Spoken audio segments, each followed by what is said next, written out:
She paused in the wide, hard-packed drive and shaded her eyes. The SUV reminded her of one that had assisted the county sheriff on the worst day of her life, the day when all her dreams of a happy future had gone up in flames. Darkly tinted windows kept her from getting a good look at the driver until he stopped, opened his door, and stepped part way out. Prepared to tell him to head up to the house if he needed to speak to someone in charge, she took one look and was momentarily speechless. The blond, blue-eyed man was so imposing and had such a powerful presence, he sent her usually normal reactions whirling. When he spoke, his deep voice magnified those unsettled feelings. "Katerina Garwood?" "Do I know you?" "No, but I know you. I'm Special Agent West.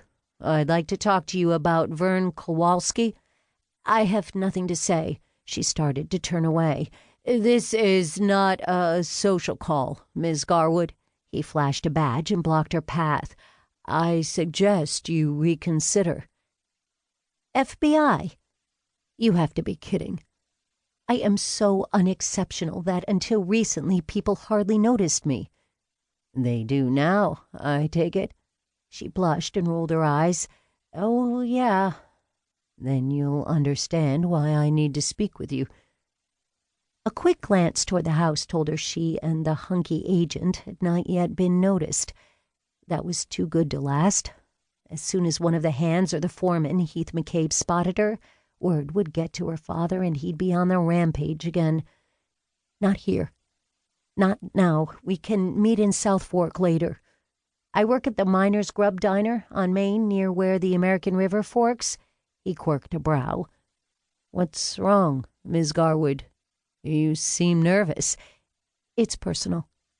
"Everything is when you get right down to it." He reached for her arm as a familiar white pickup truck pulling a matching horse trailer rounded the nearest of three identical rectangular stables and came to a stop. She jerked free, backed away. Her sky-blue eyes had widened and she was trembling. "I have to go.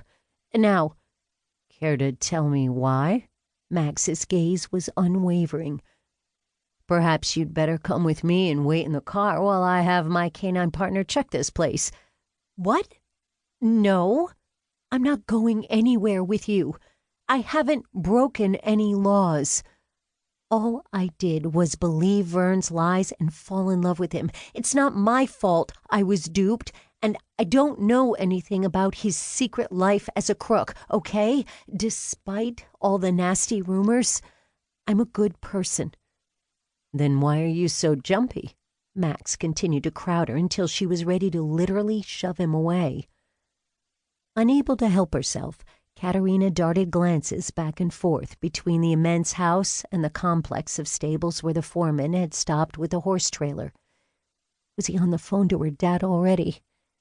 There was no way to tell, and no way to avoid another terrible scene once Bertrand was notified. There was only one sensible course of action. She had to plead her case in person, and to do that, she had to reach Heath McCabe despite the determined agent. Staring into the distance on his opposite side, she used that momentary distraction to slip away. Max was on her in a flash, grasping her arms and holding fast. Katerina began to thrash around. If her father saw her now, he'd be even more positive she was worthless. Tears of frustration filled her eyes. "I will not cry," she insisted to herself. "I'm through letting any man make me cry." Nevertheless, a few drops escaped and trickled down her flushed cheeks. Suddenly, she was pulled free. The middle-aged foreman had come to her rescue. His arm was drawn back, ready to deliver a punch, and the agent's hand was reaching for his sidearm.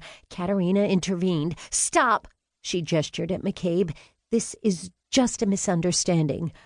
I wanted to keep you from telling Dad I'm here, and Agent West must have thought I was running away." The adrenaline in her system had bolstered Katerina's courage, and she faced him as boldly as she could while her insides quaked.